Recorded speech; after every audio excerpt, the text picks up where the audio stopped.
बादाम वाला दूध यानी आलमंड मिल्क दुनिया भर में ज़ायक़े लज़्ज़त और सेहत के लिए बेहतरीन मानी जाती है, जिसे हर एज ग्रुप के मर्द और ख़वातीन बहुत ज़्यादा पसंद करते हैं।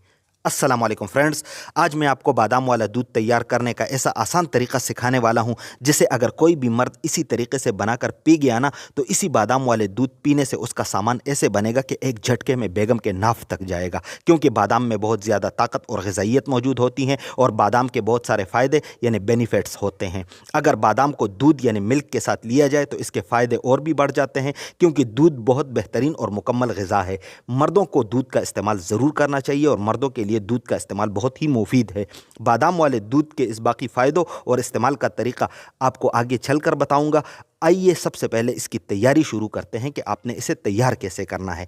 तो इस बादाम और दूध को तैयार करने के लिए सबसे पहले आपने खजूर लेने हैं। खजूर अच्छी क्वालिटी के होने चाहिए। खजूर में बहुत ज़्यादा फ़ायदे होते हैं, ख़ासकर जब खजूर आप बादाम और दूध के साथ या बादाम खजूर का मिल्क शेक बनाकर इस्तेमाल करेंगे तो इससे आपको बहुत सारे मज़ीद फ़ायदे मिलेंगे। उन फ़ायदों पर आगे चलकर किसी वीडियो में बात करूंगा, लेकिन अब इसी बादाम वाले दूध को बनाने के लिए आपने इसी तरह खजूरों से गुठलियाँ निकाल लेनी है, जैसा कि आप देख रहे हैं। तो ये देखिए, खजूरों से गुठलियाँ निकाल ली हैं। गुठलियाँ निकालने के बाद अब इन खजूरों को आपने एक दूसरे के साथ बिल्कुल इसी तरीके से जोड़ लेना है और फिर बंद कर देना है। तो ये देखिए, बिल्कुल इसी तरह आप इन खजूरों को बंद कर दें और इससे एक खजूर बनाएं। अब इस खजूर को आपने एक प्लेट में साइड पर रख देना है।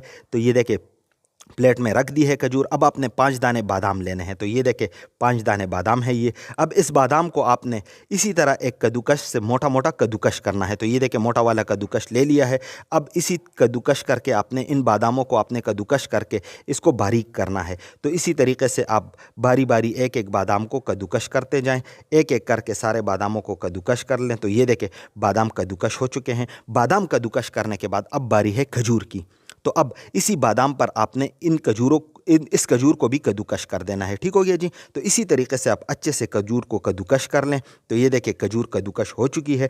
खजूर कद्दूकश करने के बाद अब इस प्लेट को साइड पर रख के और एक गिलास में दूध ले लें। तो एक गिलास दूध आपने लेना है। अब इसी दूध में आपने सब्ज़ इलायची शामिल करनी है। तो ये देखिए, सब्ज़ इलायची है ये। अब इसे आपने कैसे शामिल करना है, तो इसी तरीके से आप सब्ज़ इलायची का एक दाना लें, इसे खोलें और इसके बीज आपने इस दूध में शामिल करने हैं। तो इसी तरीके से आप इलायची के बीज दूध में शामिल कर लें। इलायची शामिल करने के बाद अब इस दूध में बारी है बादाम और खजूर को शामिल करने की। तो इसी तरीके से ये कद्दूकश की हुई बादाम और खजूर आपने इस दूध में शामिल करने हैं। बादाम और खजूर शामिल करने के बाद अब इसे चम्मच से मिक्स कर लें। मिक्स करने के बाद अब इस दूध को और इलायची और बादाम को खजूर समेत आपने उबाल लेना है। तो अच्छे तरीके से आप इस दूध को उबाल लें। उबालने के बाद अब इसे ठंडा कर लें। ठंडा होने के बाद अब इसको एक गिलास में वापस डाल दें। फिर इसी गिलास में आपने और गिलास के इस दूध में आपने 15 से 20 दाने किशमिश शामिल करने हैं।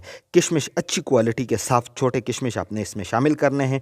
तो ये देखें, किशमिश शामिल कर दिए हैं, लेकिन याद रखें कि किशमिश आपने इस दूध में उबालने नहीं हैं। जब दूध उबल कर ठंडा हो जाए तो तब आपने इसमें किशमिश शामिल करने हैं। तो किशमिश शामिल करने के बाद आज का हमारा बादाम दूध तैयार हो गया है। अब इसी बादाम और दूध को आप किस वक्त पी सकते हैं, तो इसके पीने का तरीका ये है कि खाने के 3 घंटे बाद आप इसको दिन में किसी भी वक्त पी सकते हैं। आप इस दूध को बनाएं और पिएं, इससे बेहतरीन फ़ायदे आपको मिलेंगे। बस एक बार ज़रूर मेरे कहने पर इसे बनाएं, फिर इंशाल्लाह आप इसको इस्तेमाल करते रहेंगे। ऐसी ज़बरदस्त बेहतरीन आलमंड मिल्क है ये। उम्मीद करता हूँ दोस्तों, आज आपको हमारी आज वाली बादाम और दूध की रेसिपी पसंद आएगी। मिलते हैं अगली वीडियो में।